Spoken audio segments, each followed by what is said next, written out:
the 24th of October, 1942, Guadalcanal, Solomon Islands. Sergeant Kenji Tanaka felt the familiar, sacred tremor in his gut. It was the vibration of 1,000 loyal souls, coiled in the stinking malarial jungle, ready to spring. Around him, the men of the 2nd Infantry Division were phantoms of mud and torn khaki, their faces grimly serene under the dripping canopy.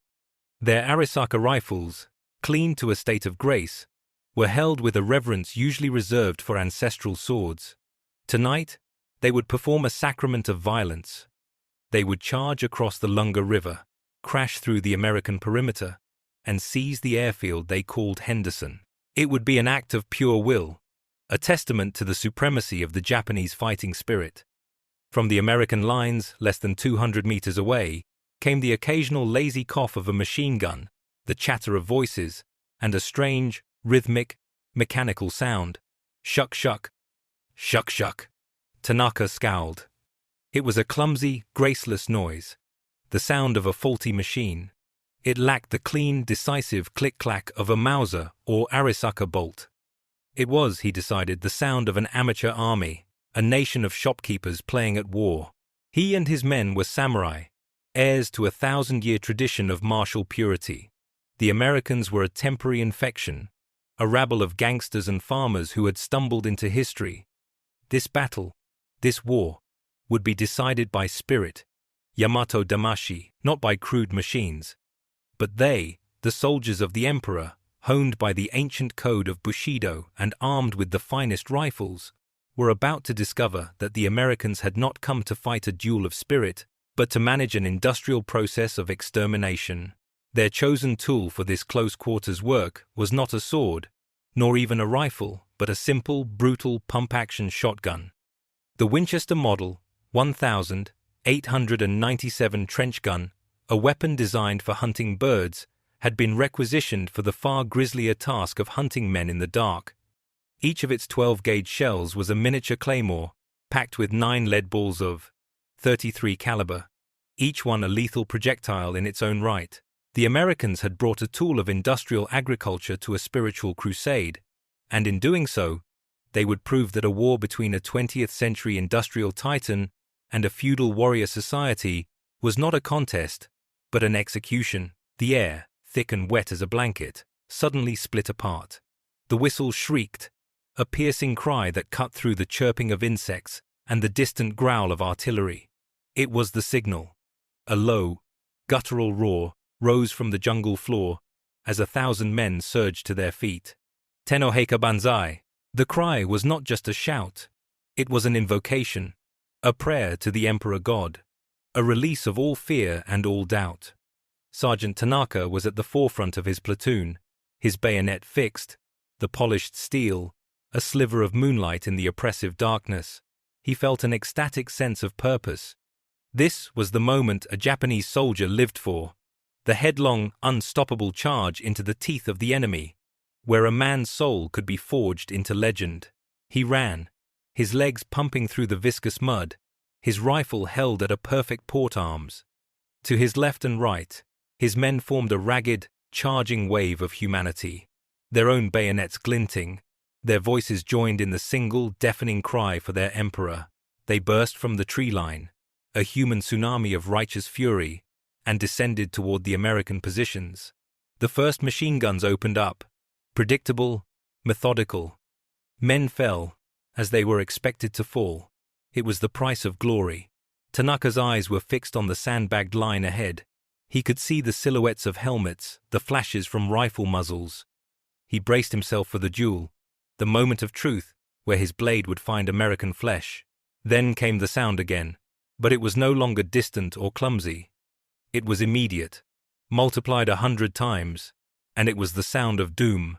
Shuck-shuck, shuck-shuck, shuck-shuck. It was followed not by the sharp crack of a rifle, but by a series of deep, guttural roars, like a dozen lions clearing their throats at once. Whoomp, whoomp. The world in front of Sergeant Tanaka dissolved into an instantaneous wall of noise and lead. It was not a volley of bullets. It was a physical impact, as if the very air had been turned into a battering ram. The man running beside him, Private Ishii, a boy of 19 from a fishing village, did not cry out. He simply ceased to be. One moment, he was a charging soldier, his face a mask of fierce determination. The next, a colossal, invisible fist struck him in the chest. His torso erupted backward in a spray of red mist and shredded khaki. He was not shot, he was deleted from existence. Tanaka instinctively threw himself into the mud as the roaring storm passed over him. He risked a glance forward, and what he saw paralyzed him. It was not a battle, it was a harvest. The charging lines, so full of spirit and power only seconds before, were being scythed down like wheat. Groups of 3, 4, even 5 men would be struck by a single blast and would collapse together in a tangled heap of mangled limbs. There was no precision, no marksmanship to it. It was abstract, impersonal violence on a scale he had never witnessed. A shotgun blast tore through the legs of an officer, severing them both below the knee. Another caught a man in the face, and his head simply vanished, replaced by a grotesque flower of crimson. The charge faltered. The divine momentum, the irresistible force of their will, shattered against this curtain of flying metal. Men screamed, not in defiance, but in sheer, animal terror. They had prepared for bullets, for bayonets, for honorable combat. They had not prepared for this. This was the work of a demon. Tanaka saw a lone American soldier stand up in his foxhole, not even bothering to aim. He worked the pump of his shotgun with a steady, almost leisurely rhythm. Shuck-shuck, and with each motion, he unleashed another cataclysmic roar that tore another hole in the Japanese ranks. The weapon didn't just kill, it disassembled men. It turned the sacred human form, the vessel of the divine Japanese spirit, into bloody, unrecognizable refuse. The Banzai charge, the ultimate expression of their warrior code, had lasted less than a minute. The survivors, perhaps 1 in 10, broke and fled back into the suffocating embrace of the jungle, dragging their wounded, pursued by the horrifying sound of the shotguns and the derisive laughter of the Americans. Tanaka crawled backward through the mud, his mind a cavern of echoing shock. The tremor in his gut was gone, replaced by a cold, sickening void. He had felt no American spirit, no warrior's aura. He had only felt the brute, mechanical force of their incomprehensible weapon. He had charged forward as a samurai. He retreated as little more than terrified meat. In the humid, makeshift aid station behind the lines, the truth began to assemble itself from the horrified whispers of the survivors. Medics worked under the dim light of lanterns, their hands slick with blood, overwhelmed by the sheer butchery of the wounds. These were not the clean punctures of rifle bullets. Men were missing limbs, their torsos shredded, their bodies peppered with dozens of small, ragged holes. The surgeons, accustomed to the grim arithmetic of war, were aghast. It looked as though every wounded man had been hit by an entire machine gun burst at once.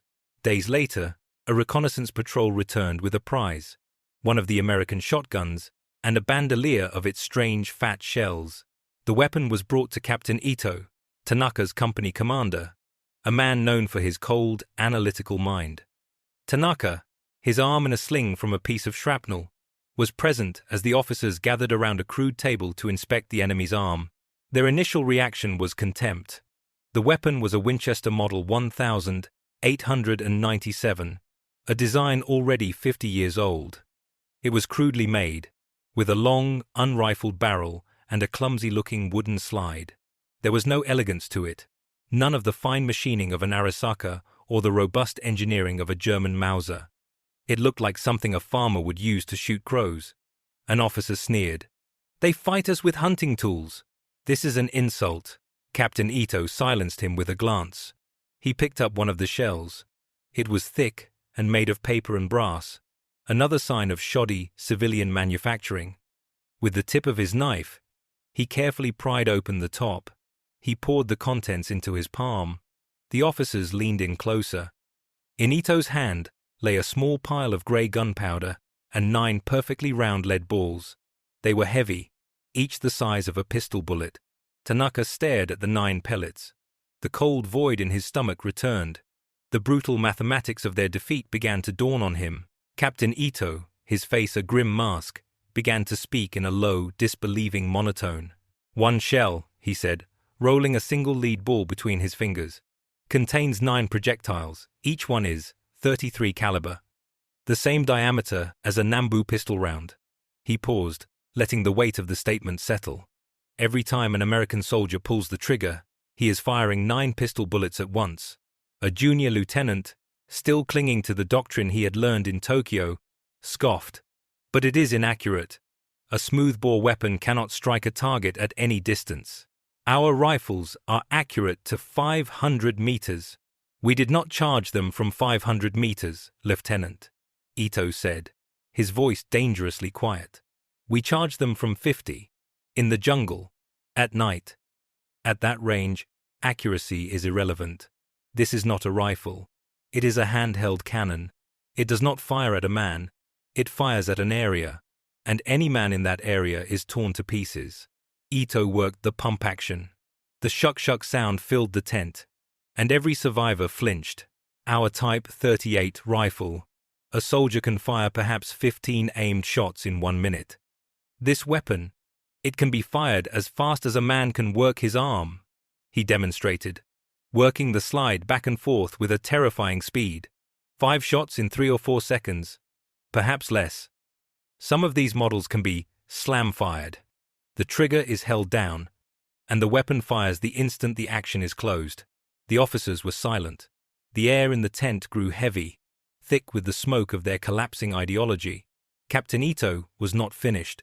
He was performing a clinical autopsy on their failure. "Let us consider the mathematics," he continued, his voice devoid of emotion. "One American soldier fires 5 shots in 3 seconds. That is 5 shells. Each shell contains 9 pellets. He has therefore fired 45 projectiles in 3 seconds. A squad of our men, 10 soldiers, would be lucky to fire 10 rounds in that same time. One American is the equal of 4 of our men in terms of projectiles fired. But they do not fight alone." He looked at each man in the tent.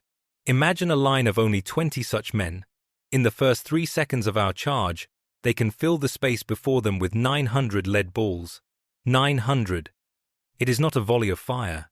It is a solid wall of metal. There is no spirit that can break through such a wall. There is no bayonet that can parry it. There is no Banzai charge that can survive it." This was the core of it. The Japanese way of war was built on the premise of the individual contest, the duel of spirit between 2 soldiers. The Banzai charge was the ultimate expression of this. 1,000 individual duels, won simultaneously by superior will, overwhelming the enemy. But the Americans had refused the duel. They had responded with a mathematical formula of destruction. They had identified the problem, a massed infantry charge at close range, and they had engineered a solution of overwhelming, brutal efficiency. The patrol had also found discarded ammunition crates. The sheer quantity of shotgun shells depicted on the stencils was staggering.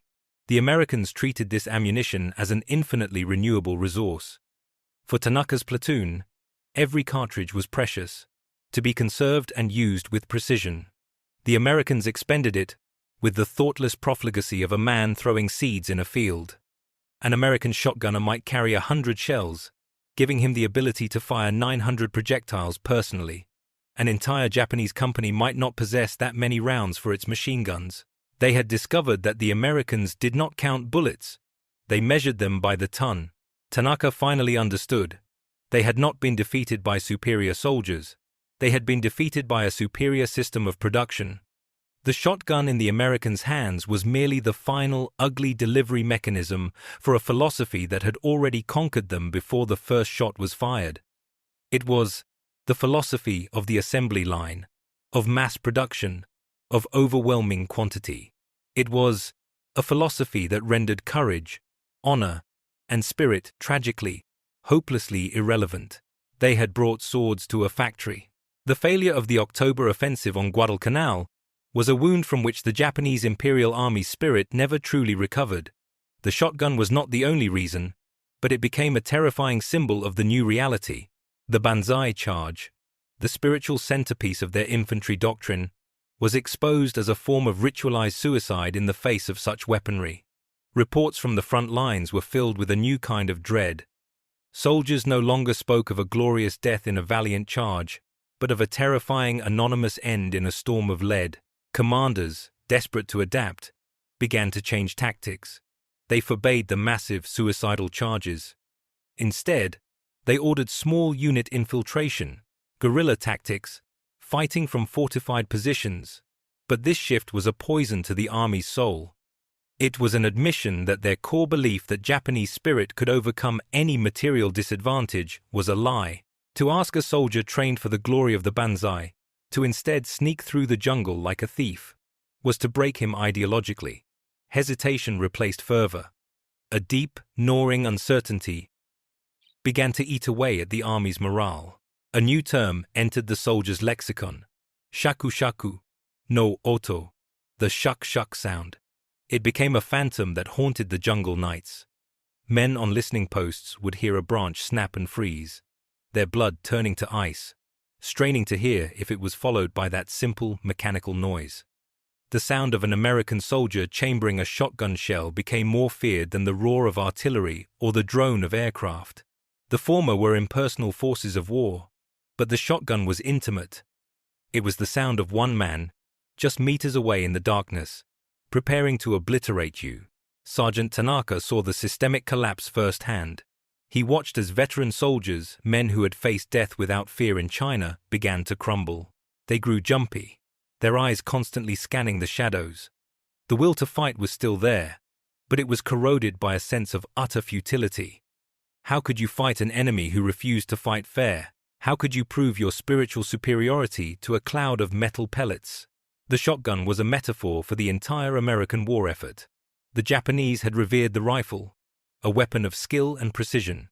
The Americans, with their characteristic lack of sentimentality, simply chose the most effective tool for the job. If the job was clearing a 30-meter section of jungle trench, they would not use a weapon designed for a 500-meter battlefield. They would use a short-range area effect weapon of overwhelming power. They had brought an industrial mindset to a feudal conflict. They did not see the battlefield as a sacred dueling ground, but as a complex engineering problem to be solved with the correct application of force. This realization led to a profound psychological crisis. If spirit was not the deciding factor, then what was? If their entire worldview was wrong, what were they fighting for? The American prisoner, when they rarely captured one, was another source of confusion. They expected a savage, a brute. They often found a confused young man who complained about the food and wanted to go home, yet who wielded a weapon of almost supernatural destructive power with casual competence. It was as if a god of war had decided to arm children. This disconnect between the seemingly soft American soldier and his brutally effective tools was a puzzle the Japanese psyche could not solve. The war, Tanaka realized, was not a contest of soldiers at all. It was a contest of systems. And their system, built on spirit and tradition, was being systematically dismantled by a system built on steel, oil, and brutal, logical efficiency. The years fell away like cherry blossoms after a storm. The war ended, the emperor spoke, and the swords were beaten into plowshares. Kenji Tanaka survived. He returned to a Japan of ashes and shame, and slowly, painstakingly, helped to rebuild. He married, raised children, and then grandchildren, and grew old in a world that bore no resemblance to the one for which he had been prepared to die. The fierce pride of his youth had been replaced by a quiet, weary wisdom. The fire of Yamato Damashi had been banked to a low, contemplative ember. One evening, sitting on the veranda of his small home, watching his grandson play with a brightly colored plastic toy, a memory surfaced, unbidden. It was not the memory of a face or a battle, but of a sound, a simple two-note rhythm from a lifetime ago.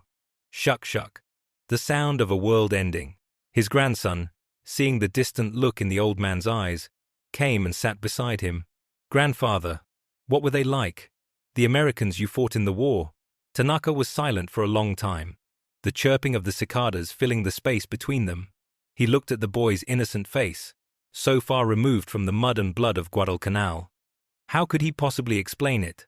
How could he describe the ideological collapse, the spiritual void that had opened up in the jungle?